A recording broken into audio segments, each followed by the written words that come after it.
right now. Tuesday night, Tuesday tales, and it's kind of a newsy week. Getting settled back into school. I have 2 children at home in school and 2 away at school, and just sort of getting cleaned up, cleaned out, doing stuff. So this past weekend, one of my followers was telling the group, I have a member subscriber group, and it's small, so it's more conversational. And this follower was like, "Holy cow, did you see this young Ukrainian woman that was killed on the train in Charlotte?" It's like, no, I didn't know anything about it. So evidently it happened August 22nd. Hadn't heard a thing about it. That was Friday. Well, evidently on Friday, the video came out of the stabbing. And it immediately, well, I knew it was political because it was on the Real Deal of Parenting, which is like the most political thing ever. If I'm echoing, you need to go out and come back in. So what happened, and I might not be saying her name right, Ernya Zarutska was a refugee from Ukraine. And she was on the light rail train at about 10 p.m., sat down in front of this fella named DeCarlos Brown, sat there for 4 minutes, and out of freaking nowhere, he reached his hand in his pocket and pulled a knife out. And I mean, they're just sitting there, nothing is happening. I'm not going to show. This is her. Such a lovely young lady, 23, left Ukraine, just minding her own darn business. Minding her own business. And then this happens. And so what I think makes this, to me, it's terrible. But I'm always curious of how quickly things go political. And I really pride myself on not being political. I like to think that I can look at things and not be sidetracked by whatever political motivation I have. So people were like, it wasn't in the national news because it was a black man that killed a white woman. That's some thought. Wasn't in national news. Well, I think that's total baloney. And I'll tell you this. I think the fact that she was Ukrainian, not American, not a 23-year-old young lady from Myers Park, Charlotte, home from Chapel Hill for the weekend, a Morehead scholar, if it could have been a white blonde woman who was North Carolina born and bred, and you would have seen her, it would have been on the news immediately. So that's not the answer. If he had been an illegal, and I use that term loosely because that's the term used, it would have been on national news immediately, right? Because Fox News would have been like grabbing that thing on as much as they can. And if it had been the girl from Myers Park, it would have been all over NBC and CBS. So what we're talking about is national news in the last 2 weeks. We're not talking about tonight. Now it's clearly made it. So we're going to kind of talk about some of these things. So he was arrested 14 times and released on cashless bail. So that's kind of a go-to thing. And this morning, my people were all saying these things, and I was like, well, I don't really know anything about the details, so I can't have an opinion. So the last time that he was arrested was in January of 2025, and he was misusing 911. So what he was doing was he was calling, he went to the hospital, he wanted somebody to look at him because he said there was man-made material in his body and it was controlling him and he needed help. And they were like, you're crazy, we're not gonna help you. So he continued to call 911. and got arrested. So before you scream bloody murder that he was on a cashless bond, he was arrested for misusing the 911 system. That is not a major crime from January 2025 that he would have still been in jail for. So let's just try to not play games where we jump onto a bandwagon, okay? I wanted to look and see, why is he out on a cashless bond?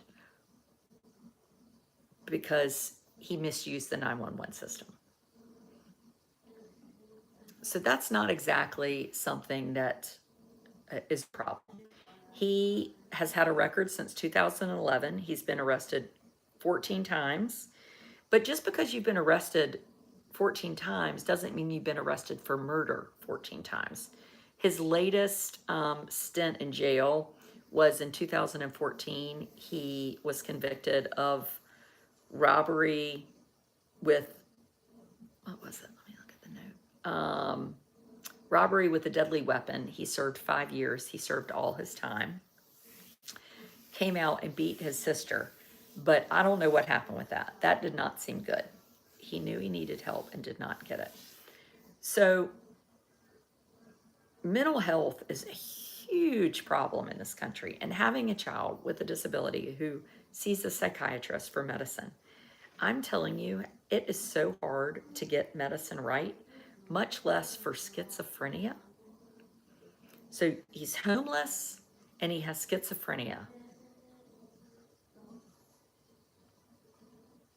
Homeless and schizophrenia. And I don't think it has to do with security on the subway train. I mean, you would have to have security. It would have to be like an airplane for that not to happen, you know? Like, and interestingly enough, a veterinarian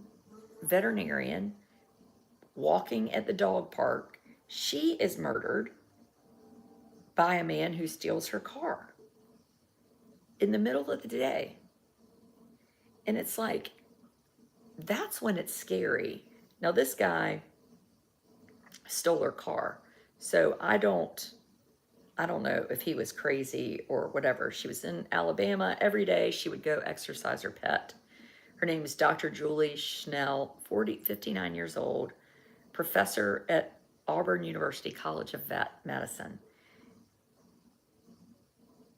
I mean, it just blows my mind that you can be minding your own business, a mom, you've got 2 kids, you're a veterinarian, a professor, and you're walking your dog. She had driven to the park with her dog in her red F-150. The dog stuck by the owner's body and was found unharmed. Harold Dabney, 28, from Montgomery, Alabama, was arrested and charged with capital murder.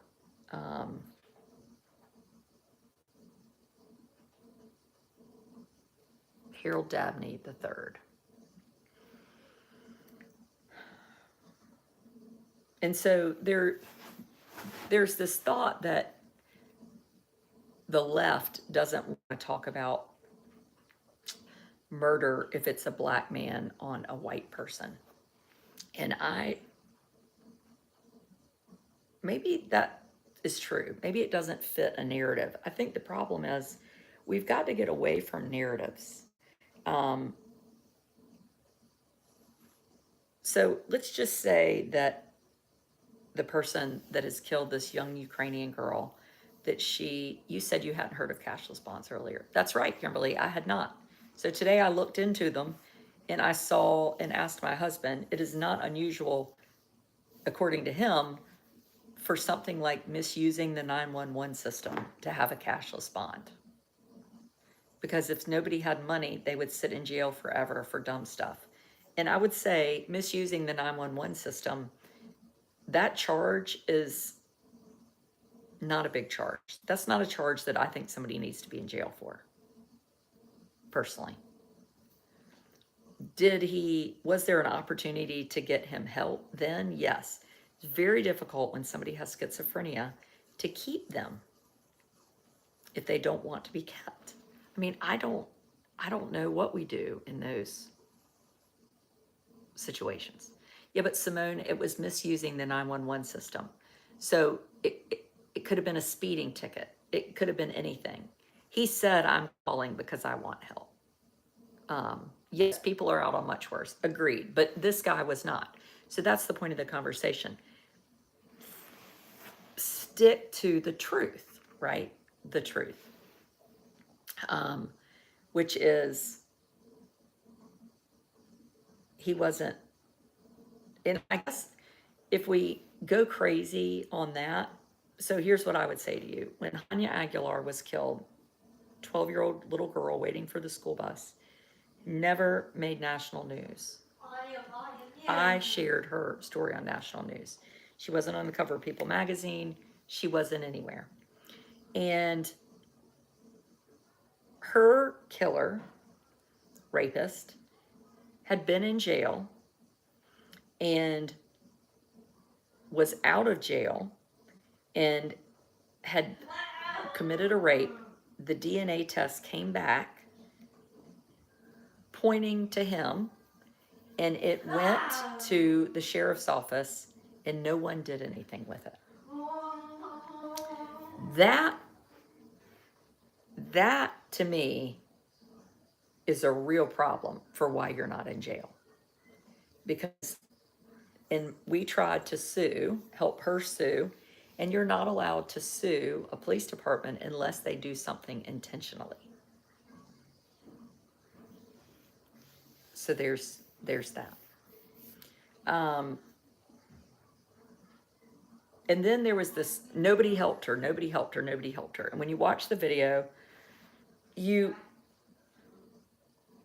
she evidently, there was no screaming. Like, I think people didn't know what happened.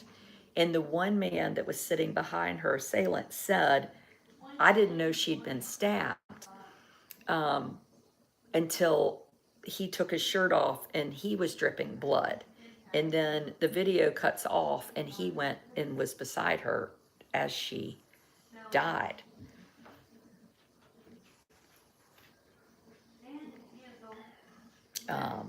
Protect ourselves. She couldn't have done anything to protect herself.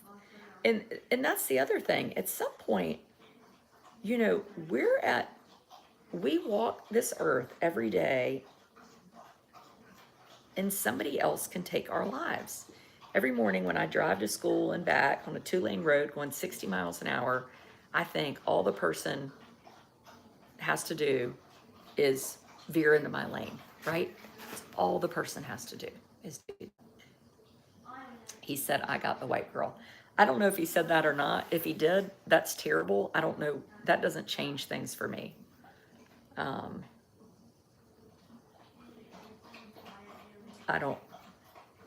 I think it's terrible. It's terrible. Like, the whole thing is terrible.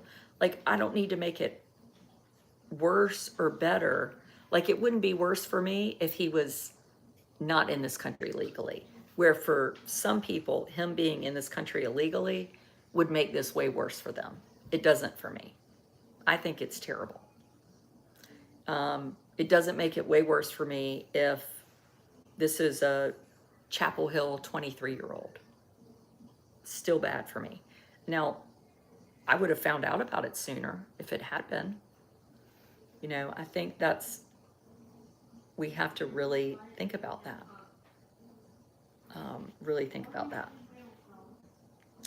So the veterinarian that was killed at this dog park, 10 in the freaking morning. 10 in the morning. Minding our own business.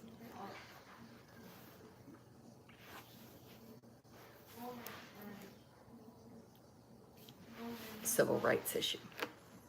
Maybe. Seemed he had his mind made up that he was going to stab someone. Huh.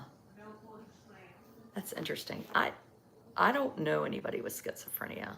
I was just talking to Kate about that.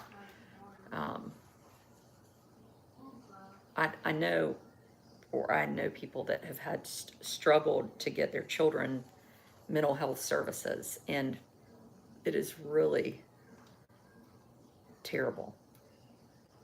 No one knew until the Charlotte News did a Freedom of Information Act and got the video. That's right.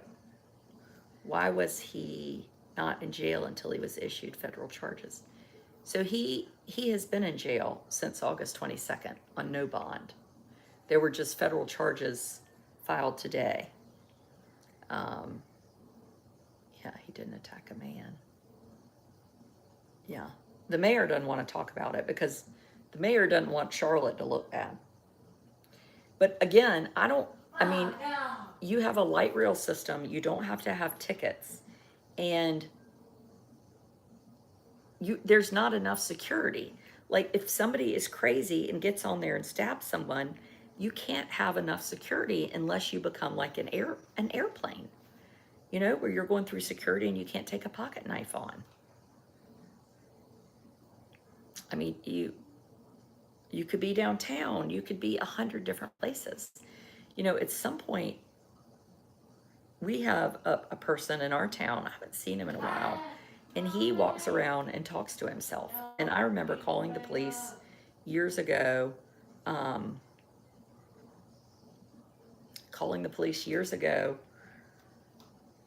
about it, and they're like, I hadn't lived here very long, and they're like, oh, well, that's he knows. Was this targeted? I have not read anything that says there's anything that's targeted at all.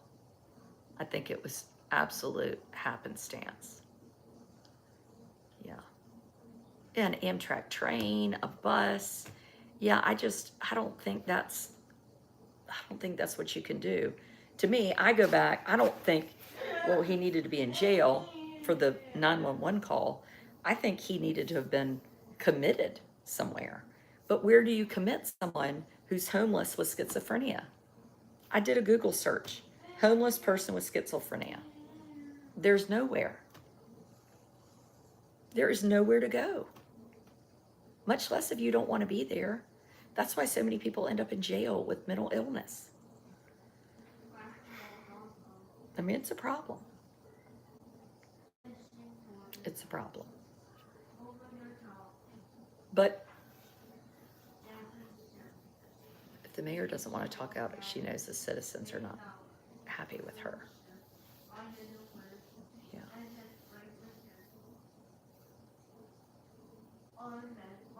The vet was a beautiful soul.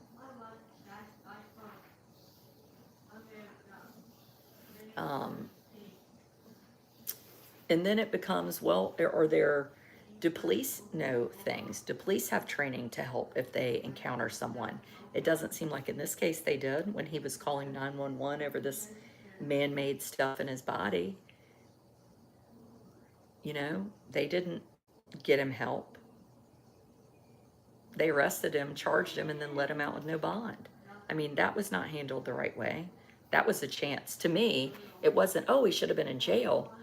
He should have been getting mental health services, you know? It's hard to get a doctor, period.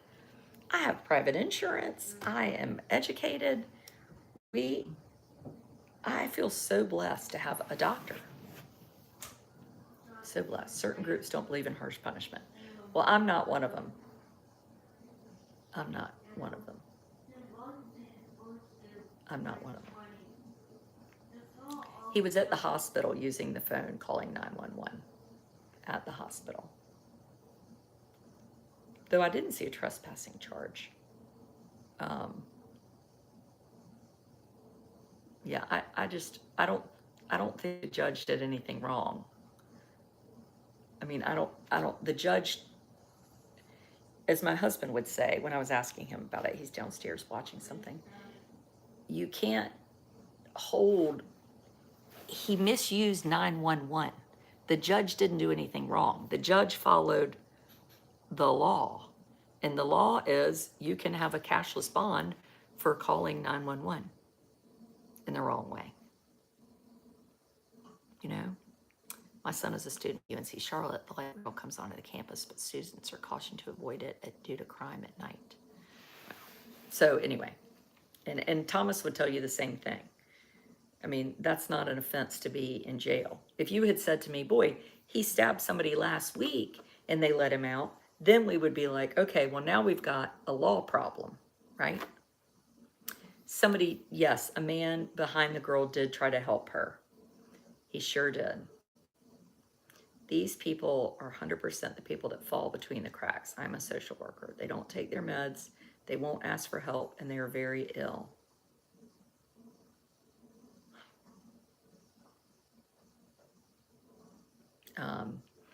He did. As soon as the man walked up and he realized what happened, he did help her. Two other people walked off. I don't, it, she didn't scream. Like it wasn't, I think until he took his sweater off and there was blood, did people realize what happened. And somebody was commenting earlier and said they saw a stabbing. They were on the street and saw someone stabbed. And they said it was like they were in shock. Everything was in slow motion. No, she couldn't scream because she was stabbed in the throat. But when you can't scream, people don't know something's happened to you, right? What is my full take? I think I just want it to be enough that it's terrible that it happened. I don't think it's accurate to say he shouldn't have been let out of jail. You know, I don't think that's like a useful thing to say because the laws were followed. State law and federal laws were followed. Looking at his rap sheet, laws were followed. And so if no judge did anything wrong, what that attests to is the law should be changed, which may be so. But I don't think it's useful to say, boy, you know, that judge is terrible. Well, the judge followed the law, you know? I don't know why. I think I'm just wondering, you know, I think police officers, we are missing police officers. We have a lot of turnover, and I think people just don't know what to do.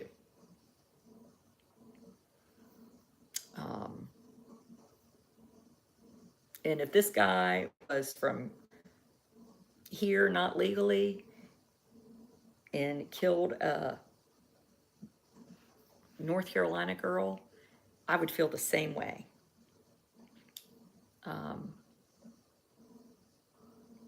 I wouldn't be saying he was illegal, you know, because it doesn't matter. It doesn't matter.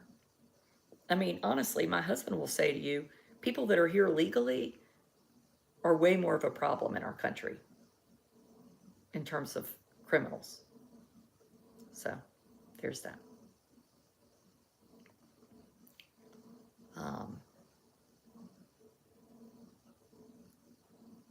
I just, you know, I think it's more that, holy cow, be thankful for today. You're minding your own business. You know? And if she had been a young black male, you still wouldn't know about this story. Because I bet nobody would have done a Freedom of Information Act.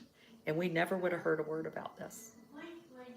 It would have been, oh, you know, they knew each other, some thugs, and that would have been that. Nobody would have known nothing.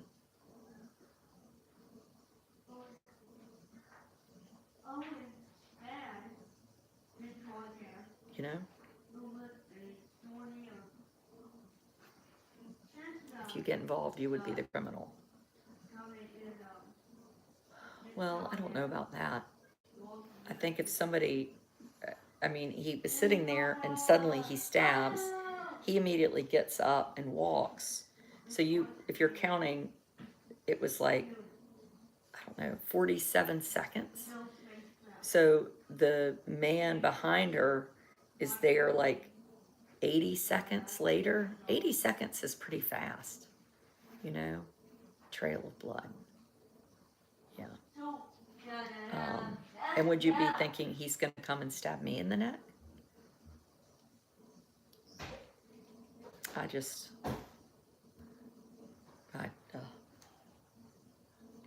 I just hate it. Hate it. I don't have all the answers. But I do think before we go crazy on trying to jump on some bandwagon, just slow down and pay attention to what matters, which is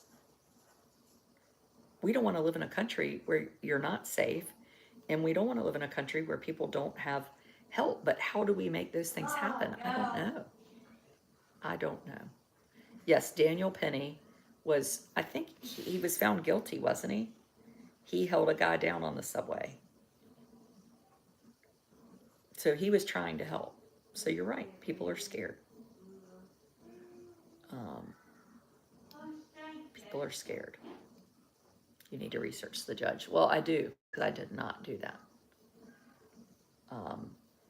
And you hate to say to somebody, but when you get on a subway train, or somebody said don't go on at night. My son's at UNC Charlotte. It's dangerous at night. I mean, my son wants to look at UNC Charlotte. I would not let him ride that thing at night. I would say, if you're going to ride the thing, you need to sit on the side, you know? Don't wear earbuds. Daniel Penny was found not guilty. Oh, well, that's good. Yeah, magistrates don't have law degrees in North Carolina. This is true. But they're not judges. But you can run for judge and you don't have to have a law degree.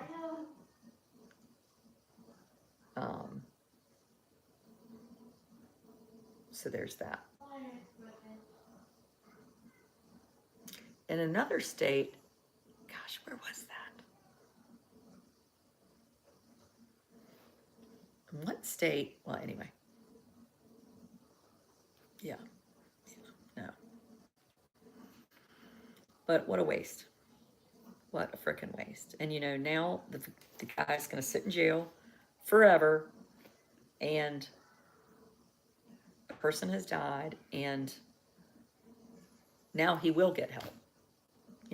So why did it have to get to that to happen? I do think a ticket should be required and enforced in Charlotte. Now, that's a good idea, Julie. Turnstiles. That's a great idea. And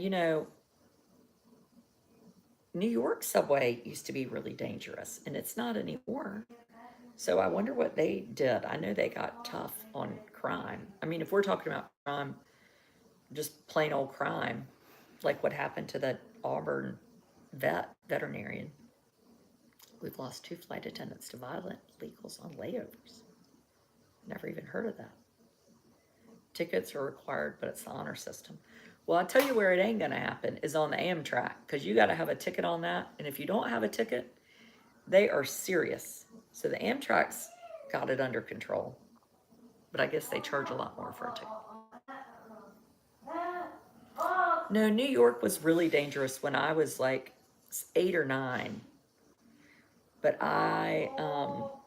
but when we go to New York, we ride the subway, and I don't feel like it's dangerous at all. Her mom asked that she be buried in the U.S. Oh, poor mama. People live and sleep on the train. Your son lives in Chicago.